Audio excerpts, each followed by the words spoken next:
Subscribe कीजिए हमारे channel को और बेल आइकॉन को दबाइए हमारी लेटेस्ट वीडियो सबसे कैसे हैं। आज हम लोग दो चरवाल रैखिक समीकरण के दूसरी विधि को देखेंगे, जो क्या है हमारा विलोपन की विधि है। विलोपन की विधि क्या होती है उसके बारे में पढ़ेंगे और उसके बाद अगले वाले वीडियो में लोग पढ़ेंगे वज्रखंड विधि कैसा है। आप देखिए, जैसा विलोपन का नाम है उसमें पदों को विलुप्त किया जाएगा। क्या किया जाएगा? पदों को विलुप्त किया जाएगा। आपको देखेंगे दो चर के दो समीकरण दिए रहेंगे। दो चर के कितने समीकरण दिए रहेंगे? दो समीकरण दिए रहेंगे, यक्स वाई और यक्स वाई में दोनों दिए रहेंगे। जैसे एक यहाँ देखिए यक्स वाई इधर और यक्स वाई में इधर दो समीकरण आपको दिए रहेगा।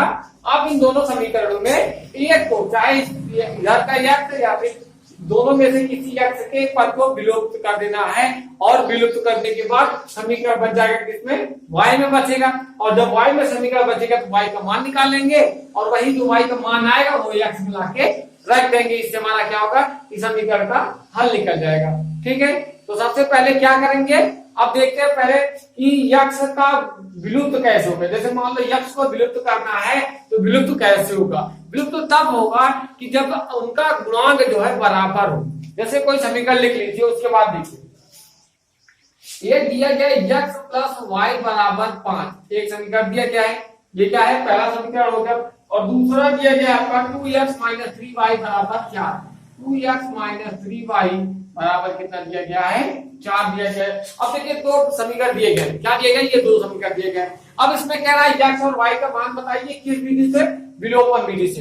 एक को विलुप्त करना है। पहला स्टेप आपका क्या करना है कि पहले समीकरण देख लीजिए, अब उसके बाद x या y के पद को विलुप्त करना है।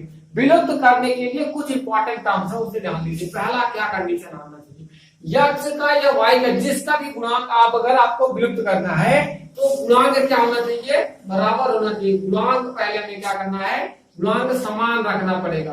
गुणांक समान होना चाहिए। मतलब आपको जो भी यहाँ यक्स है, यहाँ 2x है, अभी इसका और इसका गुणांक क्या है? बराबर नहीं है। यहाँ पे y है, यहाँ पे 3y है, तो इसका भी गुणांक आपस में बराबर नहीं है। अगर किसी एक का भी गुणांक बराबर होता है तो हम दोनों समीकरण जोड़ या घटा के क्या करते, वो उन दोनों में से एक को विलुप्त कर देते।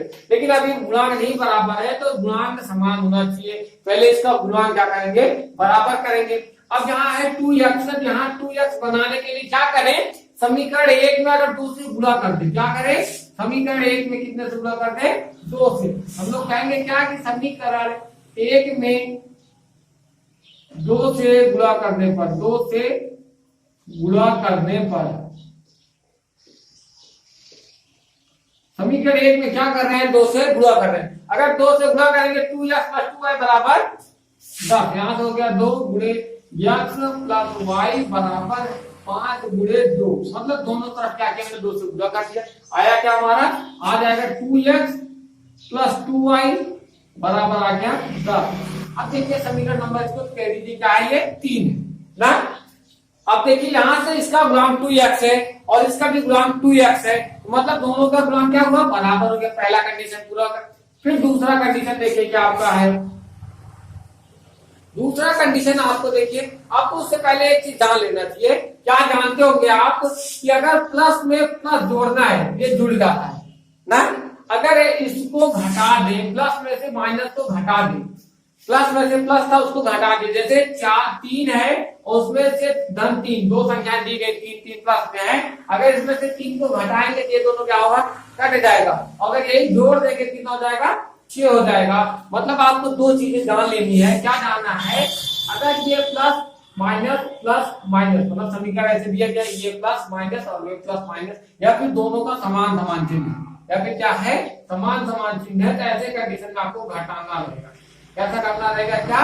घटाना रहेगा। जिससे अगर ये ऊपर नीचे दोनों का चिन्ह बराबर है, दोनों का चिन्ह क्या रहे? बराबर है। जो हमें पद विलुप्त करना है, जो पद विलुप्त करने आएगा उसके चिन्ह बराबर है। यहाँ प्लस 2x, यहाँ प्लस 2x है, तो ऐसे कंडीशन में क्या करना पड़ेगा? दोनों समीकरण को घटाना पड़ेगा। और अगर चिन्ह का मतलब बराबर नहीं है, जैसे दिया गया है एक प्लस है, ये माइनस है, और ये माइनस है, ये प्लस है, तब इस कंडीशन में क्या करना पड़ेगा? आपको जोड़ना पड़ेगा। जोड़ना आप देखें जोड़ते वक्त ये प्लस और ये माइनस कट जाएगा, ये माइनस ये प्लस कट जाएगा, मतलब कर सकते हैं। लेकिन अभी देखिए घटाता इसलिए हुआ कि अगर जब घटाते हैं तो क्या होता है, चिन्ह बदल जाता है, ये प्लस रहेगा ये माइनस हो जाएगा, ये माइनस है ये प्लस हो जाएगा, तो आपका चिन्ह क्या होता है हमेशा बदल जाता है घटाते वक्त। इसीलिए हम लोग घटाएंगे, अगर वो दोनों समान चिन्ह के रहेंगे जब तो घटाया जाएगा, जब विपरीत चिन्ह के रहेंगे तो जोड़ा जाएगा इन समीकरण को। ये आपका दूसरा पॉइंट है, क्या है कि समान चिन्ह पर घटाना, समान चिन्ह हो तो घटाएं एवं विपरीत चिन्ह हो तो क्या करेंगे, विपरीत चिन्ह पर जोड़ना, जोड़े। ठीक है, बस इतना समझ लीजिए। अगर वो समान चिन्ह है तो घटा देंगे और विपरीत चिन्ह है तो जोड़ देंगे। अब देखिए समीकरण 2 और 3 को जोड़िए, घटाएंगे। क्या है समीकरण 2 पहले लिख लीजिए, 2x माइनस 3y बराबर आपका ये 4 है, और तीसरा समीकरण है 2x प्लस 2y बराबर आपका है 10। ये होगा। अब देखिए दोनों चिन्ह क्या है, समान है। समान होने पे क्या होगा, जब दोनों चिन्ह समान होंगे तो ये क्या होगा, घटाया जाएगा, और विपरीत चिन्ह होगा तो जोड़ा जाएगा। किसका हमें चिन्ह देखना है, जिस पद को विलुप्त करना है उसी पद का हमें सिर्फ चिन्ह देखना रहेगा। ये यक्ष वाले पद को हमने विलुप्त करने के लिए सोचा है, इसीलिए यक्ष का गुणांक का पहले तुलना किया, गुणांक दोनों का बराबर किया, फिर अब उसके बाद उनका चिन्ह बराबर रहेगा तो घटा देंगे, और विपरीत रहेगा तो जोड़ देंगे। अब यहाँ बराबर है इसलिए क्या करेंगे, ये घटा देंगे, माइनस हो गया माइनस हो गया, ये भी माइनस हो गया। अब देखिए आया क्या, ये दोनों कट गया ना, 2x से और ये 2 से कट गया, बचा क्या 3y और ये 2y, 3 2 5 हो जाएगा, माइनस में 5y और बराबर में आ गया 6। 10 में से 4 चला जाएगा, माइनस में आएगा कितना 6, तो माइनस 5y बराबर कितना आ गया माइनस पे 6। दोनों तरफ माइनस माइनस हो जाएगा, प्लस बचेगा क्या 5y बराबर आ गया 6, और y की वैल्यू यहाँ से निकल के आ जाएगी हमारी 6/5। ये किसकी वैल्यू आ गई है, y की वैल्यू आ गई। ठीक है, अब तीसरा स्टेप क्या आपका करना रहेगा कि y की वैल्यू समीकरण 1 या 2 में रखने पर, मूल समीकरण में 1 या 2 में रखने पर y का मान क्या करना है, y का मान समीकरण 1 या 2 में रखने पर, 1 या 2 में रखने पर, अगर 1 या 2 में रखेंगे y का मान, y का और 6/5 है, यहाँ रख दीजिए, यहाँ हो गया x प्लस y का मान 6/5 बराबर आ गया 5 के। अब इधर ये x प्लस 6/5 है, प्लस में इधर जाएगा, बराबर के साइड चिन्ह बदल जाएगा, तो x बराबर आ जाएगा 5 माइनस 6/5/1 कर सकते हैं इसको, 5 मतलब 25, 25 में से 6 घटाएंगे कितना आएगा 19/5, मतलब x की वैल्यू आ गई है 19/5 आ गया। मतलब आपको y की वैल्यू पता चल गई, x की वैल्यू पता चल गई। अब देखिए यहाँ क्या कंडीशन था, पहले जिसका भी हमें विलुप्त करना हो, जिस भी पद को विलुप्त करना है, मान लो हमें यक्ष को विलुप्त करना है, तो यक्ष के गुणांक को तुलना करेंगे, गुणांक को समान करना चाहिए पहले, फिर उसके बाद अगर गुणांक जब समान हो जाएगा गुणा करने पर, जैसे तब हमें समान करने के लिए क्या करना पड़ा, समीकरण में ही गुणा करना पड़ा। यहाँ अगर 3x होता यहाँ 3 से गुणा करते, यहाँ 5x होता तो 5 से गुणा करते, जितना रहता उसमें से गुणा कर देते। अब गुणा करने के बाद क्या हुआ हमारा कि समीकरण का गुणांक यक्ष के बराबर हो गए। अगर ये गुणांक जब बराबर हो गए आपस में, फिर उसके बाद अगर ये प्लस प्लस में रहे, समान चिन्ह रहेंगे घटा दिया जाएगा, विपरीत चिन्ह रहेगा तो जोड़ दिया जाएगा, जोड़ दिया गया। ये देखिए ये प्लस में था, ये प्लस में था, घटाना पड़ा। क्यों घटाना पड़ा, क्योंकि वो समान चिन्ह है, और घटाने पे ही क्या हुआ, ये प्लस था ये माइनस हो जाता, तुरंत बदल गया चिन्ह, और जिससे ये कट जाए, कटने के लिए मतलब विलुप्त हो जाए। अगर ये विलुप्त नहीं होगा विलुप्त कैसे लगेगा, मतलब इसको विलुप्त करना था। अब ये माइनस हो गया, ये माइनस हो गया, माइनस माइनस कितना हो गया -5y, और ये घटाएंगे -10 में से 4 तो आ गया -6।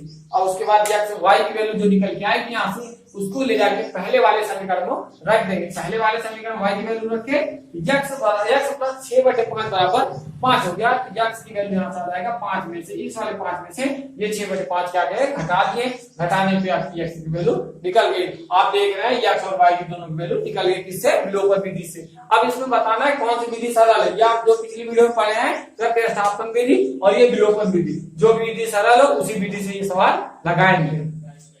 आइए एक और सवाल देखते हैं। सवाल दूसरा क्या हमारा, इसको विलोपन विधि से हल करना है। आपको 3 स्टेप बताएंगे तो वो तीनों स्टेप याद रखिए। बस पहला क्या था कि पहले इनके गुणांकों की तुलना करिए और बराबर होने चाहिए। गुणांक यहाँ देखिए, ये x/2 है, ये x है, मतलब ये तो पहला पद ही बराबर है। क्या ये वाला बराबर है? 2y/3 है, ये भी तो इसके साथ बराबर नहीं है, मतलब इसका भी गुणांक इससे बराबर नहीं है। मतलब किसी न एक का गुणांक का बराबर करना है। मान लो अगर हम लोग इस समीकरण में गुणांक बराबर करने के लिए पहला स्टेप में गुणांक बराबर करने के लिए अगर इसमें 2 से भाग कर दे, इसमें भाग कर दे 2 से, ये x/2 हो जाएगा। यहाँ कितना आ जाएगा? x/2, और ये दोनों का क्या होगा? गुणांक बराबर हो जाएगा।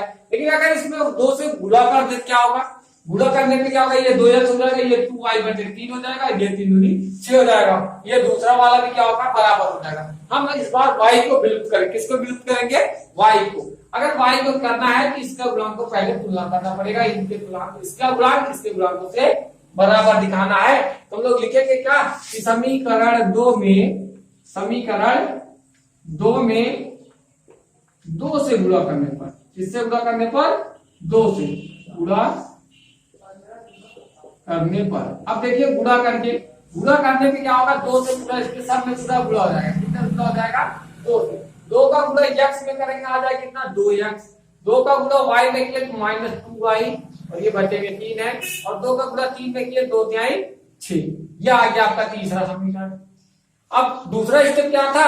अगर उनका चिन्ह विपरीत है या फिर समान है, वो देख लीजिए। पहले देख लीजिए, ये प्लस है, ये माइनस है। कैसा है चिन्ह? विपरीत है। और जब विपरीत चिन्ह रहेगा क्या होगा? जोड़ दिया जाएगा। आप यहां लिख लीजिए कि अगर वो समान चिन्ह रहेंगे तो घटाएं, और जब विपरीत चिन्ह रहेगा क्या करेंगे? जोड़ देंगे। विपरीत चिन्ह रहेगा क्या करना है? हमें जोड़ना है ना। अब देखिए, ये माइनस है, ये प्लस है, ये माइनस और प्लस क्या करेंगे? तब जोड़ दिया जाएगा। तो आप लिखेंगे क्या? समीकरण 1 एवं 3 को आपस में जोड़ने पर आपस में जोड़ दीजिए समीकरण 1 और समीकरण 3 को। क्या होगा? समीकरण 1 क्या है आपका? पहले लिख लीजिए x/2 प्लस 2y/3 ना, और हो गया ये बराबर में कितना है? माइनस में 1। इसमें क्या जोड़ना है? 2x माइनस 2y/3 बराबर में आ गया 6। अगर जोड़ेंगे तो जोड़ते वक्त क्या होता है? चिन्ह नहीं बदलता है, साइन नहीं बदलती है। ये 2y/3, ये 2y/3, ये दोनों पार्ट इससे क्या हुआ? कट गया। बता क्या? x/2 plus 2x। अगर जोड़ना में x/2 प्लस 2x बराबर हो जाएगा, इधर -1 को 6 में जोड़ेंगे तो आ जाएगा कितना? प्लस में 5 बचेगा ना, क्योंकि ये माइनस है तो क्या होगा? घट गया। अब बटे 1 कर दीजिए इसको, और इसका बटे 1 कर दीजिए। 2 का गुणा 2 में करें, 2 दूनी 4 हो गया। x प्लस 4x बराबर बटे आ गया 2, और ये बराबर आ गया कितना? 5। अगर ये 5 में 2 से गुणा कर दे तो ये बराबर जोड़ लीजिए, 4 1 हो गया कितना? 5x, और यहाँ से 5x बराबर 5 दूनी 10 आ गया। और यहाँ से हम लोग x की वैल्यू निकाल सकते हैं आसानी से। कितना आएगा? x की वैल्यू कितना आ गया? 2 आ गया। अगर x की वैल्यू 2 है, अब दूसरा, पहला स्टेप हो गया, दूसरा स्टेप हो गया, फिर तीसरा स्टेप क्या होता है? समीकरण 1 में या 2 में x की वैल्यू रख दीजिए। समीकरण 1 या 2 में, चाहे जिस समीकरण में आप रख सकते हैं, मूल समीकरण में। लेकिन ये मूल समीकरण इसलिए ऊपर वाले समीकरण में रखेंगे, 3 में नहीं रखेंगे। 3 में भी रखेंगे आ जाएगा, लेकिन हम लोग क्या करें? 1 या 2 में हम रख रहे हैं किस समीकरण में? क्योंकि x की वैल्यू यूजुअली इसी में रखा जाएगा, तो आप इसमें रख दीजिए या फिर इसी में रख दीजिए, चाहे जिसमें। हम रख रहे हैं किसमें? समीकरण 1 में। समीकरण 1 में x बराबर 2 रखने पर, x बराबर कितना रखने पर? 2 रखने पर। अगर x की वैल्यू 2 रखेंगे तो आ जाएगा कितना? 2/2, क्योंकि x की वैल्यू कितना रखी है? 2। 2/2 प्लस 2y/3 बराबर माइनस में 1 है ना। अब देखिए, ये 2 से 2 क्या हुआ? कट गया। यहां से बता क्या? 1 प्लस 2y/3 बराबर आ गया माइनस में 1। अब इसको सॉल्व करिए, ये +1 इधर जाएगा, क्या हो जाएगा? -1 हो गया। तो 2y/3 = हो गया माइनस में 2। ये +1 इधर गया, -1, माइनस माइनस क्या होगा? दोनों जुड़ के क्या हो गया? -2 हो गया। y बराबर कितना आ जाएगा? यहाँ से फिर देखिए, 3 का इधर उल्टा कर दीजिए, तो 2y बराबर आ गया 2×6, और फिर यहाँ से y बराबर आ जाएगा 6/2। क्यों? क्योंकि यहाँ पे 6 में क्या करना पड़ा? भाग कर दिए। 2y बराबर कितना है हमारा 6 आया था, तो y बराबर आ जाएगा -6/2। -6/2 मतलब आ गया कितना, y की वैल्यू माइनस में 3। यहां से दोनों वैल्यू निकल गए, x की वैल्यू आ गई हमारी 2, x की वैल्यू आ गई 2, y की वैल्यू आ गई -3।